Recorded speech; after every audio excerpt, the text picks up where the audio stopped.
What's going on, you guys? Welcome back to EP09. So we're going to start this one off with an update from Bodebi Davo Ndokuro, or Davo for short, and Davo has claimed another victory this past weekend at the Binous Classic Dubai, which the Binous gym is actually where Andrew Jack and Stefan Matala have spent a lot of time training this season.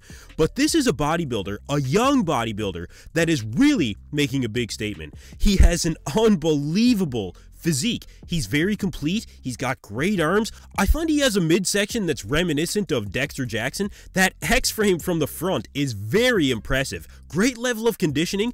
Overall, I think this is a bodybuilder that is currently very impressive, but still has a ton of room to improve in the future from a size standpoint, especially in the legs. But you know, it's funny. I could not find a single back shot of this guy anywhere from this show, and he has an impressive back from what I've seen in the past.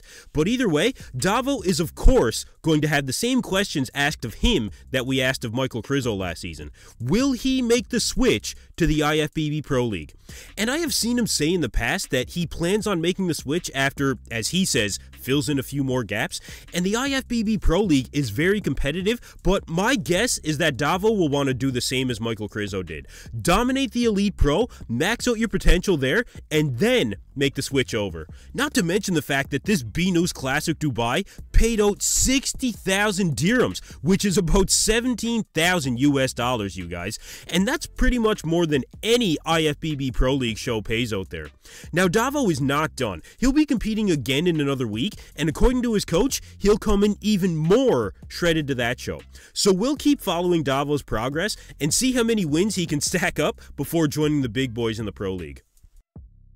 Okay, so next up, we have an update here from Kerrith Bajjo, and Kerrith has been on a long grind since his victory at the New York Pro earlier this season. He actually tagged me in this update, and you know, consistency has always been the key for Kerrith. He looks like he's always pretty much in crazy shape. A lot of that is the fact that he has this muscle maturity and density that really just comes from both genetic factors as well as years of hard training.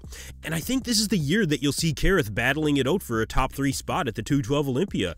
He has the size, he has the shape, his physique has great flow, but he has that freak factor with that level of hardness and graininess that he's able to achieve. I've spoken to his coach Justin Miller about Kerrith in the past, and he talks about his unwavering mindset to continuously improve, to really bring his absolute best every time he hits that bodybuilding stage.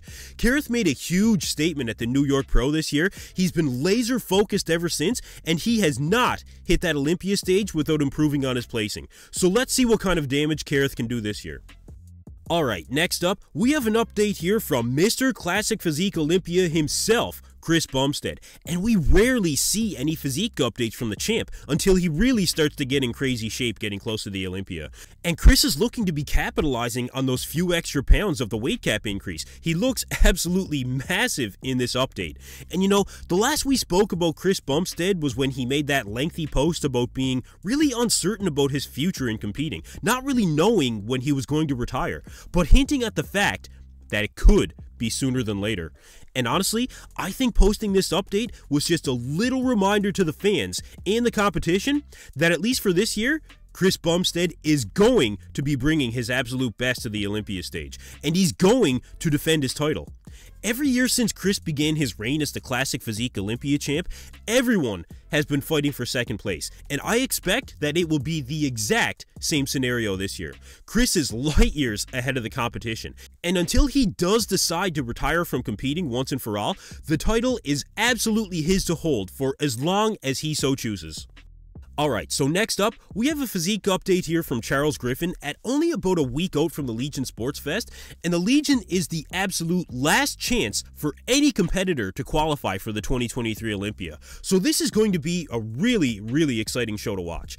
Charles has continued to suffer and stay on the steady grind to really make sure that there will be zero question as to who will earn that last spot on the Olympia stage. He's absolutely shredded to the bone. He's got more detail and striations than I've seen from really almost any competitor this season, honestly. And coming from Camp Jansen, you know he's going to show up peak to perfection when he hits that stage. And that's the other thing. Charles is a week out in these updates, so he's depleted right now, and he still looks like this. When he starts filling out, I can't even imagine what we're going to witness. Charles has been absolutely unwavering in his pursuit to bring his best to the competitive stage. And as of right now, I don't see anyone else that will be able to come in and defeat this version of Charles Griffen at the Legion. The best way to punch your Olympia ticket is to show up absolutely undeniable. And that's exactly what we're seeing from Charles Griffen. Alright, so last up, we have a physique update here from Hunter Labrada at 5 weeks out, and Hunter is looking to be really on point here. I do see a big difference in his skin texture especially this year as compared to last year. I think the changes that him and his coach Ben Chow made over the last year have really served him well that way. Hunter looks to be on point for 5 weeks out, although I am a little bit surprised that he's not just a bit sharper since his last show at the Texas Pro was really not that long ago. But filling back up a bit could have been part of the plan. I really don't know, but like I said, for 5 weeks out, I do think Hunter is on track here.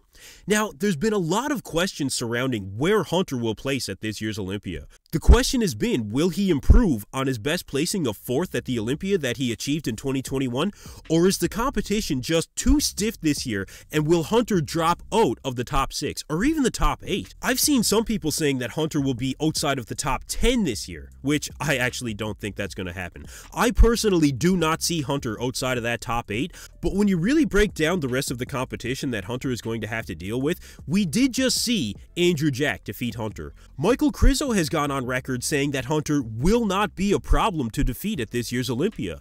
And Hunter still has Hottie, Nick, Samson, Derek, Brandon Curry, you know, all of these guys that he needs to defeat. So I think realistically, I mean, where does that put Hunter Labrada? Somewhere around, what, 6th place? Big Ramy has gone on record saying that he thinks that Hunter will be somewhere around that 5th or 6th place spot. So, in a very competitive Olympia lineup, one of the most competitive that we've seen in a number of years, I feel, does even the best version of Hunter Labrada end up cracking that top 5? You guys let me know in the comments below. Anyway, that's it for me in this video, you guys. Thank you for tuning in to EP09. Be sure to like and subscribe.